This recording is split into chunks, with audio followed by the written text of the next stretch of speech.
हाँ जी मेरे प्यारे विद्यार्थियों, ਅੱਜ ਆਪਾਂ ਗੱਲ ਕਰ ਰਹੇ ਹਾਂ ਤਾਜ ਮਹਿਲ ਦੇ MCQ ਟਾਈਪ ਜਿਹੜੇ ਕੁਐਸਚਨ ਹੈ ਉਹਨਾਂ ਦੀ। ਤਾਂ ਇਹਦੇ ਵਿੱਚ ਸਭ ਤੋਂ ਪਹਿਲਾਂ ਕੁਐਸਚਨ ਜਿਹੜਾ ਬਣਦਾ ਹੈ ਉਹ ਹੈ ਤਾਜ ਮਹਿਲ ਦੀ ਰਚਨਾ ਕਿਸ ਨੇ ਕੀਤੀ ਸੀ। ਤੇ ਤਾਜ ਮਹਿਲ ਦੀ ਰਚਨਾ ਪ੍ਰੋਫੈਸਰ ਮੋਹਨ ਸਿੰਘ ਨੇ ਕੀਤੀ ਸੀ। ਅੱਗੇ ਪ੍ਰਸ਼ਨ ਬਣਦਾ ਜੀ, ਕਿਸ ਦੀਆਂ ਰਿਸਮਾਂ ਜਾਂ ਕਿਰਨਾਂ ਨੇ ਤਾਜ ਮਹਿਲ ਨੂੰ ਆਪਣੀਆਂ ਬਾਹਾਂ ਵਿੱਚ ਲਿਆ ਸੀ। ਉਹ ਸੀ ਚੰਦ ਦੀਆਂ ਰਿਸਮਾਂ ਨੇ ਜਾਂ ਚੰਦ ਦੀਆਂ ਕਿਰਨਾਂ ਨੇ। ਕੌਣ ਬੇਪਰਵਾਹ ਹੋ ਕੇ ਸੁੱਤਾ ਹੋਇਆ ਹੈ। ਤਾਂ ਚੰਦ ਦੀਆਂ ਜਿਹੜੀਆਂ ਰਿਸਮਾਂ ਨੇ ਉਹ ਬੇਪਰਵਾਹ ਹੋ ਕੇ ਤਾਜ ਮਹਿਲ ਦੀ ਗੱਲ ਵੱਖੜੀ ਪਾ ਕੇ ਸੁੱਤੀਆਂ ਹੋਈਆਂ ਨੇ। ਅਗਲਾ ਪ੍ਰਸ਼ਨ ਹੈ ਜੀ, ਕੌਣ ਨਸ਼ਿਆਂ ਵਿੱਚ ਮਸਤ ਹੈ। ਤਾਂ ਇਸ ਦਾ ਆਨਸਰ ਹੈ ਪਰਛਾਵੇਂ ਜਾਂ ਬਿਰਛਾਂ ਬੂਟਿਆਂ ਦੇ ਪਰਛਾਵੇਂ ਜਿਹੜੇ ਨੇ ਉਹ ਨਸ਼ਿਆਂ ਵਿੱਚ ਮਸਤ ਨੇ। ਅਗਲਾ ਪ੍ਰਸ਼ਨ ਹੈ ਜੀ, ਕਵੀ ਬਿਰਛਾਂ ਬੂਟਿਆਂ ਦੇ ਪਰਛਾਵੇਂ ਕਿੱਥੇ ਉੱਗੇ ਹੋਏ ਹਨ। ਇਹ ਹੈ ਜੀ ਘਾਹ ਦੇ ਸੀਨੇ ਉੱਤੇ। ਟਾਹਣਾ ਦੇ ਗਲ ਲੱਗ ਕੇ ਕੌਣ ਸੁੱਤਾ ਹੋਇਆ ਹੈ। ਵੇਲਾਂ। ਤੇ ਵੇਲਾਂ ਦੇ ਗਲ ਨਾਲ ਲੱਗ ਕੌਣ ਸੁੱਤਾ ਹੋਇਆ ਹੈ। ਉਹ ਹੈ ਕਲੀਆਂ।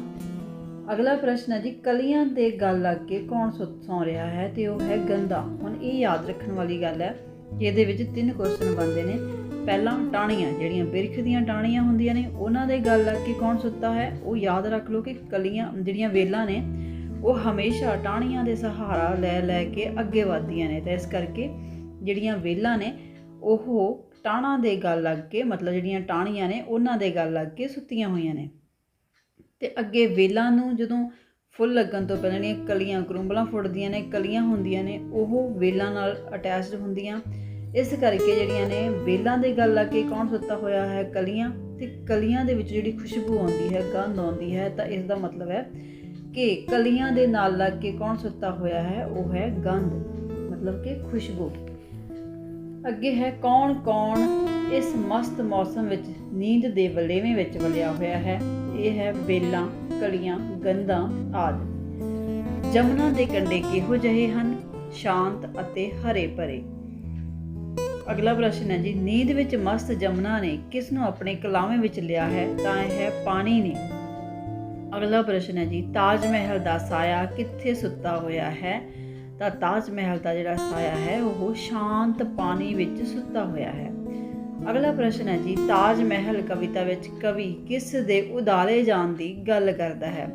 ਤਾਂ ਉਹ ਉੱਥੇ ਕਵੀ ਤਾਜ ਮਹਿਲ ਦੇ ਉਦਾਲੇ ਜਾਣ ਦੀ ਗੱਲ ਕਰ ਰਿਹਾ ਹੈ। ਜਮਨਾ ਨੇ ਤਾਜ ਮਹਿਲ ਨੂੰ ਉਧਾਲਣ ਲਈ ਕਿੱਥੇ ਲੁਕੋਇਆ ਹੋਇਆ ਹੈ। ਤਾਂ ਜਮਨਾ ਨੇ ਤਾਜ ਮਹਿਲ ਨੂੰ ਉਧਾਲਣ ਲਈ ਜਮਨਾ ਨੇ ਆਪਣੇ ਪਾਣੀ ਵਿੱਚ ਇਸ ਨੂੰ ਲੁਕੋਇਆ ਹੋਇਆ ਹੈ। ਤਾਜ ਮਹਿਲ ਕਵਿਤਾ ਵਿੱਚ ਕਿਹੜੇ ਦਰਿਆ ਦਾ ਜ਼ਿਕਰ ਆਇਆ ਹੈ। ਤਾਂ ਉਹ ਹੈ ਜਮਨਾ ਦਰਿਆ ਦਾ। ਕਿਸ ਦੀ ਚਾਲ ਨੀਂਦ ਟੂਣਿਆਂ ਦੇ ਯੰਤਰ ਵਿੱਚ ਵੱਜ ਗਈ ਹੈ। ਤਾਂ ਉਹ ਹੈ ਜਮਨਾ ਦੀ। ਤਾਜ ਮਹਿਲ ਦੇ ਨਾਲ ਕਿਸ ਨੇ ਸੌਣ ਦੀ ਗੱਲ ਕੀਤੀ ਗਈ ਹੈ। ਪਾਣੀ ਦੀ ਅਤੇ ਚੌਗਿਰਦੇ ਦੀ। ਮਤਲਬ ਕਿ ਜਿਹੜਾ ਤਾਜ ਮਹਿਲ ਹੈ ਉਸ ਦੇ ਨਾਲ ਰਚਨਾ ਦੇ ਵਿੱਚ ਲਿਖਿਆ ਗਿਆ ਹੈ ਕਿ ਉਸ ਦੇ ਨਾਲ ਚੌਗਿਰਦਾ ਅਤੇ ਜਿਹੜਾ ਉਹ ਜਮਨਾ ਹੈ ਉਹ ਸ਼ਾਂਤ ਸੁੱਤੇ ਹੋਏ ਹਨ। ਇਸ ਤੋਂ ਅਗਲਾ ਪ੍ਰਸ਼ਨ ਬਣਦਾ ਜੀ, ਪੂਰੇ ਚੌਗਿਰਦੇ ਵਿੱਚ ਕੌਣ ਜਾਗ ਰਿਹਾ ਹੈ। ਪੂਰੀ ਜਿਹੜਾ ਇਹ ਚੌਗਿਰਦਾ ਉਹਨਾਂ ਨੇ ਕਵਿਤਾ ਦੇ ਵਿੱਚ ਚਿੱਤਰਿਆ ਹੈ ਉਸ ਦੇ ਵਿੱਚ ਕੌਣ ਜਾਗ ਰਿਹਾ ਹੈ। ਉਸ ਦੇ ਵਿੱਚ ਇੱਕ ਕਵੀ ਜਾਗ ਰਿਹਾ ਹੈ ਜਿਸ ਦਾ ਨਾਮ ਹੈ ਪ੍ਰੋਫੈਸਰ ਮੋਹਨ ਸਿੰਘ। ਤੇ ਜਾਂ ਫਿਰ ਇਹ ਵੀ ਪੁੱਛਿਆ ਜਾ ਸਕਦਾ ਹੈ ਕਿ ਪੂਰੇ ਚੌਗਿਰਦੇ ਵਿੱਚ ਕੀ ਜਾਗ ਰਿਹਾ ਹੈ। ਤਾਂ ਉਹ ਹੈ ਕਵੀ ਦੀਆਂ 2 ਅੱਖਾਂ, ਕਿਉਂਕਿ ਬਾਕੀ ਸਾਰਾ ਮਾਹੌਲ ਸ਼ਾਂਤ ਹੈ, ਸਿਰਫ ਕਵੀ ਦੀਆਂ ਅੱਖਾਂ ਹੀ ਹਰਕਤ ਵਿੱਚ ਹਨ। ਅੱਗੇ ਹੈ ਜੀ, ਅੱਖਾਂ ਕਿਸ ਵਾਂਗ ਜਗ ਰਹੀਆਂ ਹਨ। ਤਾਂ ਅੱਖਾਂ ਜਿਹੜੀਆਂ ਨੇ ਚਿਰਾਗਾਂ ਵਾਂਗ ਜਗ ਰਹੀਆਂ ਨੇ। ਇਹ ਵੀ ਪ੍ਰਸ਼ਨ ਪੁੱਛਿਆ ਜਾ ਸਕਦਾ ਕਿ ਅੱਖਾਂ ਦੀ ਤੁਲਨਾ ਕਿਸ ਨਾਲ ਕੀਤੀ ਗਈ ਹੈ ਜਾਂ ਚਿਰਾਗ ਦੀ ਤੁਲਨਾ ਕਿਸ ਨਾਲ ਕੀਤੀ ਗਈ ਹੈ। ਤਾਂ ਉਹ ਹੈ ਜਿਹੜੇ ਅੱਖਾਂ ਦੀ ਤੁਲਨਾ ਕਿਸ ਨਾਲ ਕੀਤੀ ਗਈ ਤਾਂ ਚਿਰਾਗ ਨਾਲ। ਜੇ ਚਿਰਾਗ ਦੀ ਤੁਲਨਾ ਕਿਸ ਨਾਲ ਕੀਤੀ ਤਾਂ ਅੱਖਾਂ ਨਾਲ। ਕਵੀ ਦੀਆਂ ਅੱਖਾਂ ਕਿਸ ਨੂੰ ਦੇਖ ਕੇ ਹੈਰਾਨ ਹੋ ਰਹੀਆਂ ਹਨ। ਗੁਬਦ ਦਿਆਂ ਉਭਾਰਾਂ ਨੂੰ, ਜਿਹੜੀ ਗੁਲਾਈ ਹੈ ਉਸ ਨੂੰ ਦੇਖ ਕੇ ਉਹ ਹੈਰਾਨ ਹੋ ਰਹੀਆਂ ਨੇ। ਅਗਲਾ ਪ੍ਰਸ਼ਨ ਹੈ ਜੀ, ਕਵੀ ਦੀਆਂ ਅੱਖਾਂ ਕੀ ਦੇਖ ਕੇ ਆਪਣੀ ਸੋਹਜ ਸਵਾਦ ਦੀ ਪਿਆਸ ਨੂੰ ਬੁਝਾ ਰਹੀਆਂ ਹਨ। ਤਾਂ ਉਹ ਗੁਬਦ ਦੀਆਂ ਉਭਾਰਾਂ ਨੂੰ ਦੇਖ ਕੇ ਉਹ ਆਪਣੀ ਪਿਆਸ ਬੁਝਾ ਰਹੀਆਂ ਹਨ। ਕਿਸ ਦਾ ਕੰਮ ਦੇਖ ਕੇ ਕਵੀ ਦੀ ਹੈਰਾਨੀ ਵੱਧ ਰਹੀ ਹੈ। ਮੁਗਲ ਸ਼ਾਸਕ ਦਾ ਕੰਮ ਦੇਖ ਕੇ ਜਿਹੜਾ ਹੈਗਾ ਉਸਦੀ ਹੈਰਾਨੀ ਵੱਧ ਰਹੀ ਹੈ। ਕਵੀ ਦਾ ਲੂਲੂ ਕਿਸ ਦੀ ਤਾਰੀਫ ਕਰ ਰਿਹਾ ਹੈ। ਤਾਂ ਕਵੀ ਦਾ ਲੂਲੂ ਸ਼ਾਹਜਹਾਨ ਦੀ ਤਾਰੀਫ ਕਰ ਰਿਹਾ ਹੈ। ਤਾਜ ਮਹਿਲ ਕਿਸ ਨੇ ਬਣਾਇਆ ਸੀ। ਤਾਜ ਮਹਿਲ ਸ਼ਾਹਜਹਾਂ ਨੇ ਬਣਾਇਆ ਸੀ।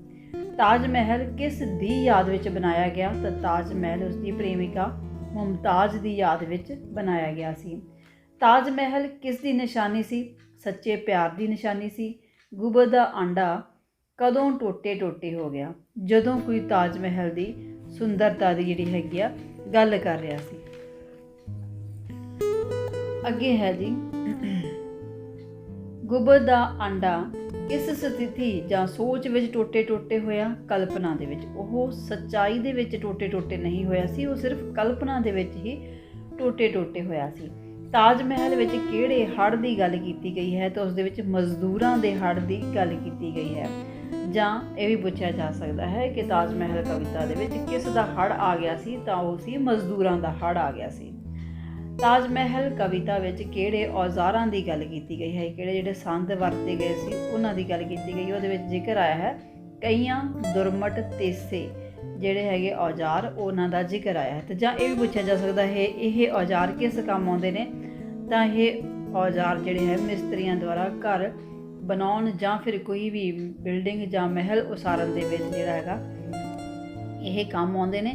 ਤਾਂ ਇਹ ਵੀ ਕਹਿ ਸਕਦੇ ਹਾਂ ਕਿ ਤਾਜ ਮਹਿਲ ਦੀ ਉਸਾਰੀ ਦੇ ਵਿੱਚ ਇਹ ਔਜ਼ਾਰ ਕੰਮ ਆਉਂਦੇ ਨੇ। ਅਗਲਾ ਪ੍ਰਸ਼ਨ ਹੈ ਜੀ, ਵਗਾਰਾਂ ਵਿੱਚ ਕੌਣ ਬੱਝਿਆ ਹੋਇਆ ਹੈ? ਤਾਂ ਉਹ ਹੈ ਮਜ਼ਦੂਰ। ਅਗਲਾ ਪ੍ਰਸ਼ਨ ਹੈ ਜੀ, ਮਜ਼ਦੂਰਾਂ ਦੀਆਂ ਚੀਕਾਂ ਕਿੱਥੋਂ ਤੱਕ ਪਹੁੰਚੀਆਂ? ਤਾਂ ਮਜ਼ਦੂਰਾਂ ਦੀਆਂ ਚੀਕਾਂ ਅੰਬਰ ਤੱਕ ਪਹੁੰਚੀਆਂ। ਅਗਲਾ ਪ੍ਰਸ਼ਨ ਹੈ ਜੀ, ਬੱਚਿਆਂ ਦੀਆਂ ਮਾਵਾਂ ਕਿੱਥੇ ਰੁੱਝੀਆਂ ਹੋਈਆਂ ਸਨ? ਤਾਂ ਬੱਚਿਆਂ ਦੀਆਂ ਮਾਵਾਂ ਕੰਮਾਂ ਵਿੱਚ ਰੁੱਝੀਆਂ ਹੋਈਆਂ ਸਨ। ਬੱਚਿਆਂ ਦੀਆਂ ਮਾਵਾਂ ਕਿਉਂ ਰੋ ਰਹੀਆਂ ਸਨ? ਉਹ ਆਪਣੇ ਬੱਚਿਆਂ ਨੂੰ ਭੁੱਖੇ ਦੇਖ ਕੇ ਰੋ ਰਹੀਆਂ ਸਨ।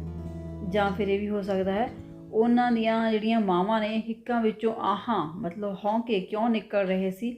ਤਾਂ ਇਸ ਦਾ ਆਨਸਰ ਵੀ ਸੇਮ ਹੀ ਹੈ, ਬੱਚਿਆਂ ਨੂੰ ਭੁੱਖੇ ਦੇਖ ਕੇ, ਕਿਉਂਕਿ ਉਹਨਾਂ ਨੂੰ ਸਮਾਂ ਨਹੀਂ ਸੀ ਦਿੱਤਾ ਜਾਂਦਾ ਕਿ ਉਹ ਆਪਣੇ ਬੱਚਿਆਂ ਦੀ ਦੇਖਭਾਲ ਕਰ ਸਕਣ। ਅੱਗੇ ਹੈ ਜੀ, ਮਜ਼ਦੂਰਾਂ ਦੇ ਪੇਟ ਕਿਹੋ ਜਿਹੇ ਸਨ? ਬੋਕਿਆਂ ਵਰਗੇ।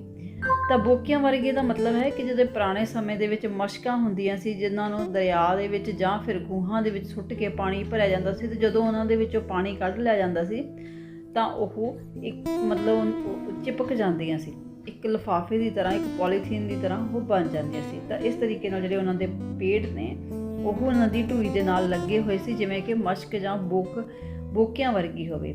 ਠੀਕ ਹੈ। ਅੱਗੇ ਹੈ, ਮਜ਼ਦੂਰਾਂ ਦੇ ਗਲ ਦੀ ਤੁਲਨਾ ਕਿਸ ਨਾਲ ਕੀਤੀ ਗਈ ਹੈ? ਤਾਂ ਮਜ਼ਦੂਰਾਂ ਦੇ ਗਲ ਦੀ ਤੁਲਨਾ ਡੱਕਿਆਂ ਨਾਲ ਕੀਤੀ ਗਈ ਹੈ, ਕਿਉਂਕਿ ਉਹ ਕਹਿੰਦਾ ਹੁੰਦਾ ਬੋਕਿਆਂ ਵਰਗੇ ਪੇਟ ਉਹਨਾਂ ਦੇ, ਡੱਕਿਆਂ ਵਰਗੇ ਗਾਟੇ। ਤਾਂ ਇੱਥੇ ਜਿਹੜੀਆਂ ਇਹ ਥੋੜ੍ਹੀਆਂ ਜਿਹੀਆਂ ਲਾਈਨਾਂ ਤੁਸੀਂ ਕਵਿਤਾ ਨੂੰ ਜ਼ਰੂਰ ਪੜ੍ਹ ਲਿਓ ਇੱਕ ਵਾਰੀ ਪੇਪਰ ਤੋਂ ਪਹਿਲਾਂ। ਦੂਸਰਾ ਹੈ ਜੀ, ਮਜ਼ਦੂਰਾਂ ਦੇ ਪੈਰ ਕਿਹੋ ਜਿਹੇ ਸਨ? ਤਾਂ ਮਜ਼ਦੂਰਾਂ ਦੇ ਪੈਰ ਵਿਆਹੀਆਂ ਪਾਟੇ ਹੋਏ ਸਨ। ਜਾਂ ਫਿਰ ਇਹ ਵੀ ਪੁੱਛਿਆ ਜਾ ਸਕਦਾ ਹੈ ਕਿ ਮਜ਼ਦੂਰਾਂ ਦੇ ਪੈਰਾਂ ਨੂੰ ਕੀ ਹੋਇਆ ਸੀ? ਤਾਂ ਉਹਨਾਂ ਦੇ ਪੈਰਾਂ ਨੂੰ ਵਿਆਹੀਆਂ ਆ ਕੇ ਪਾਟੇ ਹੋਏ ਸਨ। ਅੱਗੇ ਹੈ ਜੀ, ਮਜ਼ਦੂਰਾਂ ਦੇ ਹੱਥਾਂ ਉੱਤੇ ਕੀ ਸੀ? ਤਾਂ ਮਜ਼ਦੂਰਾਂ ਦੇ ਹੱਥਾਂ ਉੱਤੇ ਛਾਲੇ ਸਨ। ਮਜ਼ਦੂਰਾਂ ਦੀ ਸਰੀਰਕ ਹਾਲਤ ਕਿਹੋ ਜਿਹੀ ਸੀ? ਬਹੁਤ ਹੀ ਕਮਜ਼ੋਰ ਤੇ ਬਹੁਤ ਹੀ ਤਰਸਯੋਗ ਸੀ। ਅਗਲਾ ਪ੍ਰਸ਼ਨ ਹੈ ਜੀ, ਮਜ਼ਦੂਰ ਔਰਤਾਂ ਨੂੰ ਕਿਸ ਚੀਜ਼ ਲਈ ਸਮਾਂ ਨਹੀਂ ਦਿੱਤਾ ਜਾਂਦਾ ਸੀ? ਬੱਚਿਆਂ ਦੀ ਦੇਖਭਾਲ ਕਰਨ ਦਾ ਜਾਂ ਬੱਚਿਆਂ ਨੂੰ ਦੁੱਧ ਪਿਲਾਉਣ ਦਾ।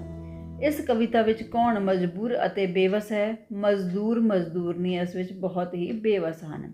ਇਸ ਕਵਿਤਾ ਵਿੱਚ ਸਭ ਤੋਂ ਵੱਧ ਸੰਤਾਪ ਕੌਣ ਭੋਗ ਰਿਹਾ ਹੈ? ਬੱਚੇ।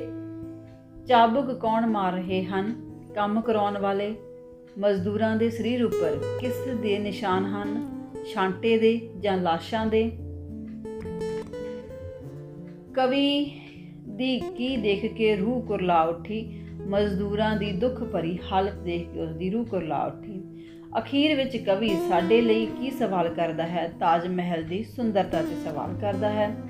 ਕਵੀ ਕਿਸ ਨੂੰ ਧੋਖਾ ਕਹਿ ਰਿਹਾ ਹੈ? ਕਵੀ ਤਾਜ ਮਹਿਲ ਦੀ ਸੁੰਦਰਤਾ ਨੂੰ ਧੋਖਾ ਕਹਿ ਰਿਹਾ ਹੈ। ਤਾਜ ਮਹਿਲ ਦਾ ਹੁਸਨ ਕਿਸ ਦੇ ਸਹਾਰੇ ਪਲਦਾ ਹੈ? ਲੱਖਾਂ ਮਜ਼ਦੂਰ ਮਜ਼ਦੂਰਨੀਆਂ ਦੇ ਹੰਝੂਆਂ ਦੇ ਸਹਾਰੇ। ਕਵੀ ਤਾਜ ਮਹਿਲ ਦੇ ਹੁਸਨ ਨੂੰ ਸੱਚਮੁੱਚ ਦਾ ਹੁਸਨ ਮੰਨਦਾ ਹੈ? ਨਹੀਂ। ਕਵੀ ਨੇ ਤਾਜ ਮਹਿਲ ਕਵਿਤਾ ਨੂੰ ਕਿੰਨੇ ਹਿੱਸਿਆਂ ਵਿੱਚ ਵੰਡਿਆ ਹੈ? 2 ਹਿੱਸਿਆਂ ਵਿੱਚ ਵੰਡਿਆ ਹੈ। ਕਵਿਤਾ ਦੀ ਰਚਨਾ ਵਿਚਲਾ ਸਮਾਂ ਕਿਹੜਾ ਦੱਸਿਆ ਗਿਆ ਹੈ? ਇਹ ਰਾਤ ਦਾ ਸਮਾਂ ਦੱਸਿਆ ਗਿਆ ਹੈ। ਰਾਤ ਦਾ ਦ੍ਰਿਸ਼ ਕਿਸ ਤਰ੍ਹਾਂ ਦਾ ਹੈ? ਰੋਮਾਂਟਿਕ ਹੈ, ਚੰਨ ਚਾਨਣੀ ਵਾਲਾ ਹੈ। ਕਵੀ ਨੇ ਪਹਿਲੇ ਹਿੱਸੇ ਵਿੱਚ ਕਿਹੋ ਜਿਹਾ ਦ੍ਰਿਸ਼ ਚਿੱਤਰਿਆ ਹੈ? ਤਾਂ ਆਪਾਂ ਪਹਿਲਾਂ ਹੀ ਗੱਲ ਕੀਤੀ ਸੀ ਕਿ ਕਵੀ ਨੇ ਕਵਿਤਾ ਨੂੰ 2 ਭਾਗਾਂ ਦੇ ਵਿੱਚ ਵੰਡਿਆ ਹੈ। ਪਹਿਲਾ ਜਿਹੜਾ ਭਾਗ ਹੈ ਉਹ ਰੋਮਾਂਟਿਕ ਹੈ ਅਤੇ ਜਿਹੜਾ ਦੂਜਾ ਭਾਗ ਹੈ ਉਹ ਇਤਿਹਾਸਿਕ ਹੈ, ਜਿਸ ਦੇ ਵਿੱਚ ਉਹ ਇਤਿਹਾਸਿਕ ਤੱਥਾਂ ਨੂੰ ਸਾਹਮਣੇ ਰੱਖ ਕੇ ਰਚਨਾ ਕਰ ਰਿਹਾ ਹੈ। ਦੂਜਾ ਜਾਂ ਅਖੀਰਲਾ ਭਾਗ ਕਿਹੜੀ ਭਾਵਨਾ ਨੂੰ ਪ੍ਰਗਟ ਕਰਦਾ ਹੈ? ਇਹ ਦੁਖਦਾਈ ਅਤੇ ਤਰਸਯੋਗ ਭਾਵਨਾ ਨੂੰ ਪ੍ਰਗਟ ਕਰਦਾ ਹੈ। ਦੂਜੇ ਭਾਗ ਵਿੱਚ ਕਵੀ ਤਾਜ ਮਹਿਲ ਨੂੰ ਕਿਹੜੀ ਸਥਿਤੀ ਨਾਲ ਜੋੜ ਰਿਹਾ ਹੈ? ਤਾਂ ਉਹ ਸਥਿਤੀ ਹੈ ਇਤਿਹਾਸਿਕ। ਇਹ ਇਤਿਹਾਸਿਕ ਕਿਹੋ ਜਿਹਾ ਪ੍ਰੇਰਨਾ ਸਰੋਤ ਹੈ? ਇਹ ਦੂਜੈਲਾ, ਮਤਲਬ ਕਿ ਡਬਲ ਮਾਈਂਡਡ ਦੂਜੈਲਾ ਜਿਹੜਾ ਹੈਗਾ ਪ੍ਰੇਰਨਾ ਸਰੋਤ ਹੈ। ਇਸ ਕਵਿਤਾ ਵਿੱਚ ਕਵੀ ਦੇ ਕਿਹੋ ਜਿਹੇ ਭਾਵ ਹਨ? ਮੌਲਿਕ ਭਾਵ ਤੇ ਨਵੀਨ ਭਾਵ ਹਨ। ਇਸ ਕਵਿਤਾ ਵਿੱਚ ਕਿਸ ਦਾ ਮਾਨਵੀਕਰਨ ਕੀਤਾ ਗਿਆ ਹੈ? ਕੁਦਰਤ ਦਾ ਮਾਨਵੀਕਰਨ ਕੀਤਾ ਗਿਆ ਹੈ।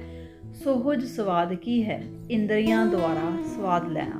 ਸਾਡੀਆਂ ਜਿਹੜੀਆਂ ਗਿਆਨ ਇੰਦਰੀਆਂ ਨੇ, ਅੱਖਾਂ, ਨੱਕ, ਜੀਭ, ਤਾਂ ਇਹਨਾਂ ਦੇ ਵਿੱਚੋਂ ਉਸਨੇ ਕਿਹੜੀ ਇੰਦਰੀ ਦਾ ਵਧੇਰੇ ਵਰਤੋਂ ਕੀਤੀ ਹੈ? ਤਾਂ ਉਸਨੇ ਅੱਖਾਂ ਦੀ ਵਧੇਰੇ ਵਰਤੋਂ ਕੀਤੀ ਹੈ, ਕਿਉਂਕਿ ਪੂਰੇ ਦ੍ਰਿਸ਼ ਨੂੰ ਉਸਨੇ ਅੱਖਾਂ ਨਾਲ ਹੀ ਚਿਤਰਿਆ ਹੈ। ਕਵੀ ਦੀ ਹੈਰਤ ਕਿਉਂ ਵੱਧਦੀ ਜਾਂਦੀ ਸੀ? ਮੁਗਲਾਂ ਦੀ ਇਮਾਰਤ ਦੇਖ ਕੇ ਉਸਦੀ ਹੈਰਤ ਵੱਧਦੀ ਜਾਂਦੀ ਸੀ। ਕਵੀ ਦਾ ਲੂੰ ਕਿਸ ਦੀ ਪ੍ਰਸ਼ੰਸਾ ਕਰ ਰਿਹਾ ਹੈ? ਸ਼ਾਹਜਹਾਨ ਦੀ। ਚਾਂਦੀਆਂ ਰਿਸਮਾਂ ਕਿਸ ਤਰ੍ਹਾਂ ਸੁੱਤੀਆਂ ਹੋਈਆਂ ਹਨ? ਬੇਪਰਵਾਹੀ ਨਾਲ। ਜਮਨਾ ਦੀ ਜਲਧਾਰਾ ਨੂੰ ਕਿਸ ਨੇ ਆਪਣੇ ਕਲਾਮੇ ਵਿੱਚ ਲਿਆ ਹੈ? ਤਾਂ ਉਹ ਹੈ ਕੰਡਿਆਂ ਨੇ।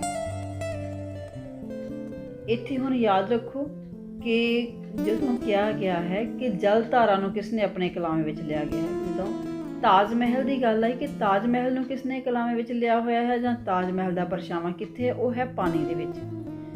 ਜਦ ਕਿ ਜਮਨਾ ਦੇ ਪਾਣੀ ਨੂੰ ਕਿਸ ਨੇ ਆਪਣੇ ਕਲਾਮੇ ਦੇ ਵਿੱਚ ਲਿਆ ਹੋਇਆ ਹੈ? ਉਹ ਹੈ ਕੰਡਿਆਂ ਨੇ। ਇਹ ਜਿਹੜੇ ਦੋਨੇ ਕੁਐਸਚਨ ਹੈ ਇਹ ਕਨਫਿਊਜ਼ ਕਰਨ ਵਾਲੇ ਆ। ਅੱਗੇ ਹੈ ਜੀ, ਜਮਨਾ ਦੀ ਟੋਰ ਕਿਸ ਨੇ ਬੰਨ੍ਹ ਲਈ ਹੈ? ਨੀਂਦ ਨੇ। ਕਵੀ ਦੀਆਂ ਨਜ਼ਰਾਂ ਕਿਸ ਤੇ ਫਿਰ ਰਹੀਆਂ ਹਨ? ਗੁੰਬਦ ਦੇ ਉਭਾਰ ਉੱਤੇ। ਕਵੀ ਨੂੰ ਕਿਸ ਦਾ ਹੁਸਨ ਛਲਾਵਾ ਲੱਗਦਾ ਹੈ? ਤਾਜ ਮਹਿਲ ਦਾ। ਤਾਜ ਮਹਿਲ ਕਵਿਤਾ ਦੀ ਸੁਰ ਕਿਹੋ ਜਿਹੀ ਹੈ? ਇਹ ਹੈ ਜੀ ਪ੍ਰਗਤੀਵਾਦੀ। ਤਾਜ ਮਹਿਲ ਕਵਿਤਾ ਵਿੱਚ ਕਵੀ ਕਿਸ ਧਿਰ ਨਾਲ ਹਮਦਰਦੀ ਕਰਦਾ ਹੈ? ਤਾਂ ਉਹ ਸ਼ੋਸ਼ਿਤ ਧਿਰ ਨਾਲ ਹਮਦਰਦੀ ਕਰਦਾ ਹੈ। ਤਾਂ ਇੱਥੇ ਜਿਹੜੇ ਆਪਣੇ ਕੁਝ ਕੁ ਸ਼ਾਰਟ ਕੁਐਸਚਨ ਨੇ ਉਹ ਪੂਰੇ ਹੁੰਦੇ ਆ। ਇਹਦੇ ਵਿੱਚ ਥੋੜ੍ਹੇ ਜਿਹੇ ਸ਼ਬਦ ਨੇ, ਔਖੇ ਸ਼ਬਦ। ਰੰਗਦਾਰ, ਰੰਗ ਵਾਲੀਆਂ। ਮਰਮਰਾ, ਪੱਥਰ। ਘੱਤ ਕੇ ਮਤਲਬ ਵਲ ਕੇ ਜਾਂ ਵਲੇਵਾਂ ਪਾ ਕੇ। ਗੜੁੰਦੇ, ਮਸਤ। ਸੁਹੱਲ, ਨਾਜ਼ੁਕ। ਰਿਸ਼ਮਾ, ਚਾਂਦੀਆਂ ਕਿਰਨਾਂ।